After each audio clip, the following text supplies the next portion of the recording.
Hi there, this is Tracy, and tonight I want to talk about some of the emotions that you might be going through depending on where you are in the stages of recovery. The feelings that you might be feeling if you've been with a narcissist, a sociopath, or a psychopath, if it was a love relationship, a marriage,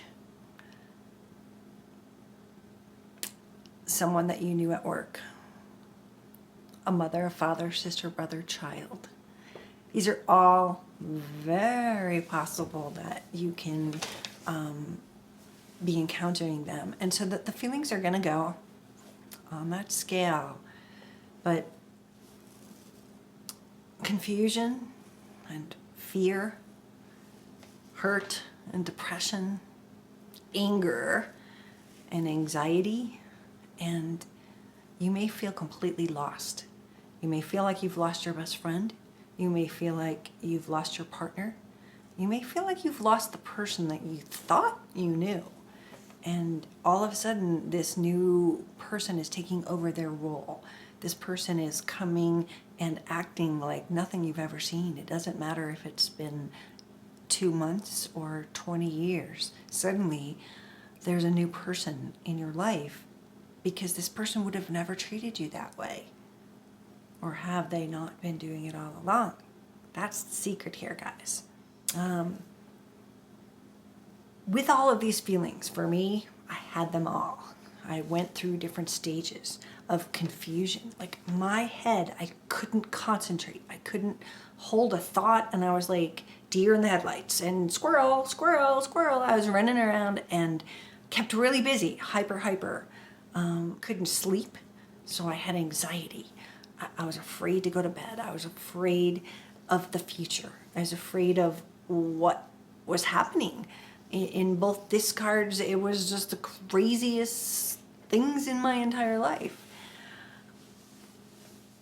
And I want to know how you got past some of these feelings, because if we discuss it, I think that everybody will have something that can help someone else. And while I don't pretend to know it all, I'm learning, and I haven't done it all. Some of the first things I did before I really fully understood or did my research on what a narcissist was I saw my doctor. I said, listen, I can't sleep, I can't eat. I lost like 40 pounds when I was going through my divorce. I was lost. And my doctors put me on an antidepressant. Because you're going through a divorce, of course you're going to be sad. So let's antidepressant her. So he started me on that, and 4 years later, I'm still on it. I wanted to go off it this past year, and he suggested I waited till after winter because a lot of people are triggered by winter.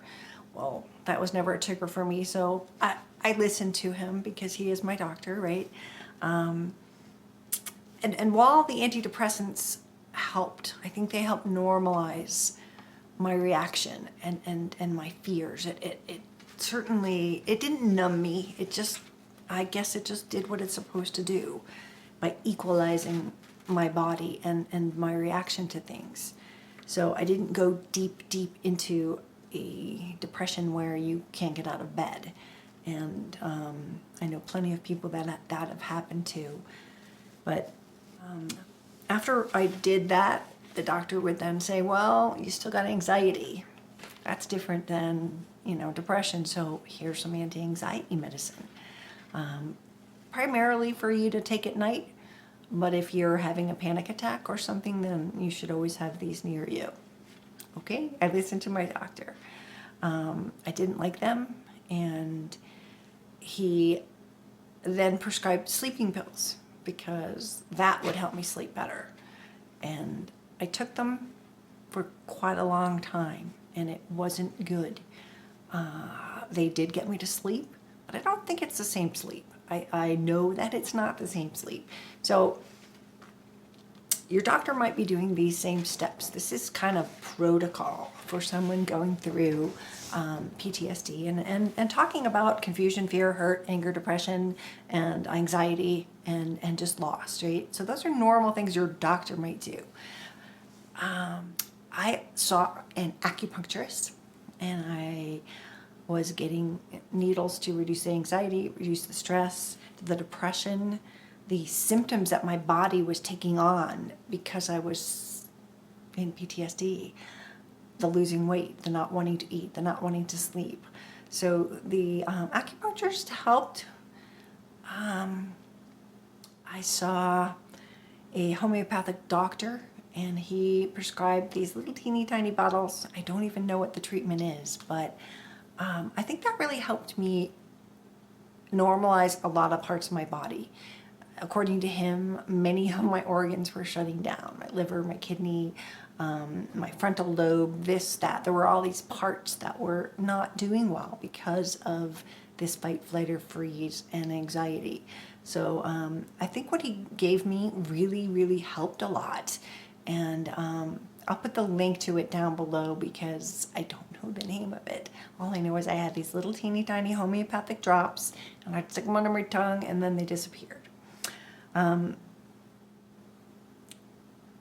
Besides all of these things, there's EMDR.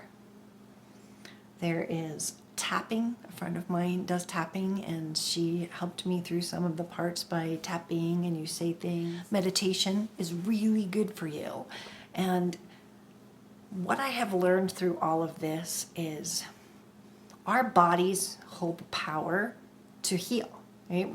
We don't even really know that because we have a symptom, we go to the doctor, they give us a solution or a medicine or something that will treat the symptoms, not really the problem, right? They can't change that we're depressed. They can't change that crap is happening to us faster than we can, breathe.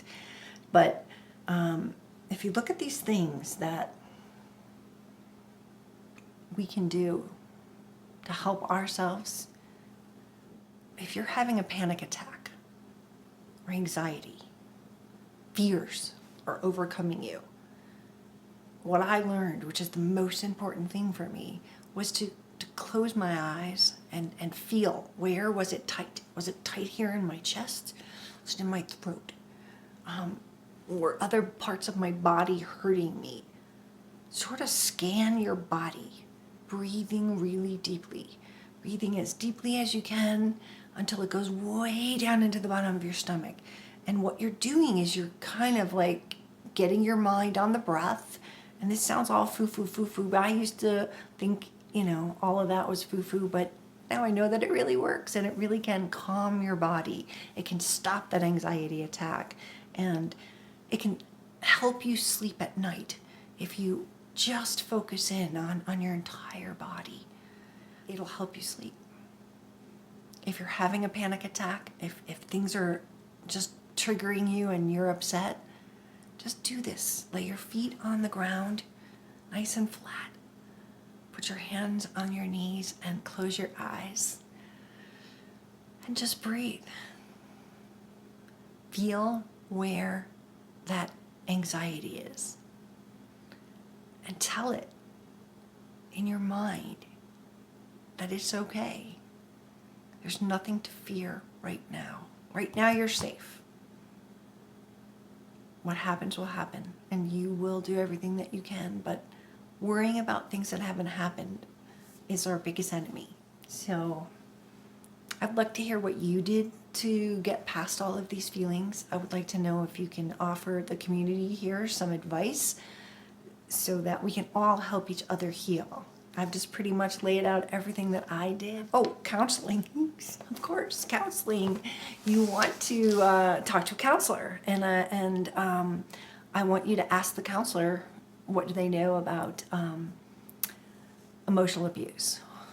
They will not diagnose your narcissist, sociopath, or psychopath without them being there, and they're not going to be there. If they do go, they're going to pretend, but make sure they have an awareness of the signs and the flags and the guidance that you're going to need to get you out of this. So if the therapist doesn't know anything about them, they might be a great therapist, but they're not for you. And just like we're going to have to eliminate people from our life, we have to make the choice to choose someone that is going to serve us. So make sure you get help sure to kind of help.